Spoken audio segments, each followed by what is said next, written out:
Welcome po dito sa ating channel ang Showpo.ph. July 7, 2026. Mga kababayan, nagsimula na ang isa sa pinakamahalagang kabanata sa kasaysayang pampulitika ng Pilipinas, ang impeachment trial ng pangalawang Pangulo. At sa pagbubukas ng paglilitis, isang matinding mensahe ang ipinahatid ng kampo ng depensa. Ayon sa depensa, ang paglilitis na ito ay hindi lamang tungkol sa isang tao. Hindi lamang ito tungkol sa politika. Para sa kanila, ang tunay na nakataya rito ay ang paggalang sa konstitusyon, ang paghahari ng batas, at ang tiwala ng mamamayan sa ating sistemang pangkatarungan. Iginiit nila na ang Senado ay may mabigat na responsibilidad, hindi upang sundin ang ingay ng politika, kundi upang timbangin ang bawat ebidensya ng may patas na pag-iisip at malinis na konsensya. Isa sa pinakamalakas na punto ng depensa ay ang paalala na ang pangalawang Pangulo ay inihalal ng mahigit 32 milyong Pilipino.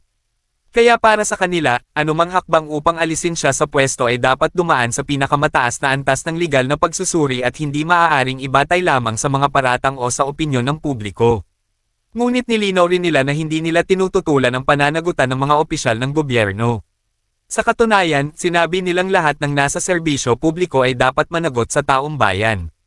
Subalit kung pananagutan ang hinihingi sa inaakusahan, dapat ding umiral ang parehong pamantayan sa mga nagsampa ng kaso.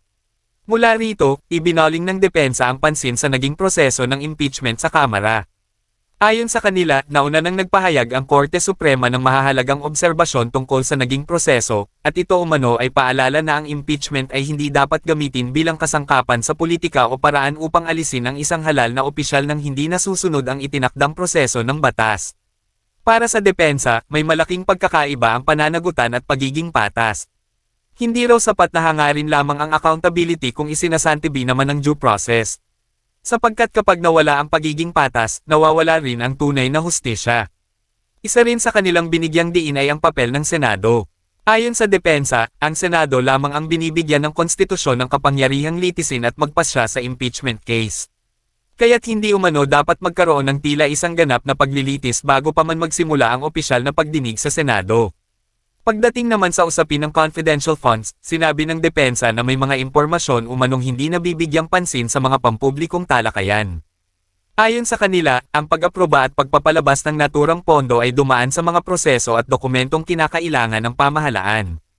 Dagdag pa nila, ang naging desisyon ng Commission on Audit ay hindi pa umano pinal at mayroon pang mga legal na remedyo na maaaring gamitin. Kaya para sa depensa, hindi pa ito maaaring ituring na pinal na batayan ng pananagutan. Ngunit marahil ang pinakamahalagang mensahe ng depensa ay ito, ang may nag-aakusa ang may obligasyong magpatunay. Hindi umano obligasyon ng inaakusahan na patunayan agad ang kanyang kawalang sala. Sa ilalim ng batas, ang responsibilidad na maglatag ng sapat, kapanipaniwala, at katanggap-tanggap na ebidensya ay nasa panig ng prosekusyon. At habang hindi pa nila natutupad ang obligasyong iyon, nananatiling umiiral ang isang pangunahing karapatan sa ating konstitusyon, ang presumption of innocence. Sa pagtatapos ng kanilang opening statement, muling iginiit ng depensa na ang impeachment ay isang makapangyarihang mekanismo ng pananagutan. Ngunit nila, ang kapangyarihang ito ay dapat gamitin ng may paggalang sa batas, sa konstitusyon, at sa due process. Sapagkat sa huli, ayon sa kanilang mensahe, ang paglilitis na ito ay hindi lamang huhusga sa isang opisyal ng gobyerno, ito rin ay magiging sukatan kung paano pinahahalagahan ng bansa ang batas, ang katarungan, at ang demokrasya.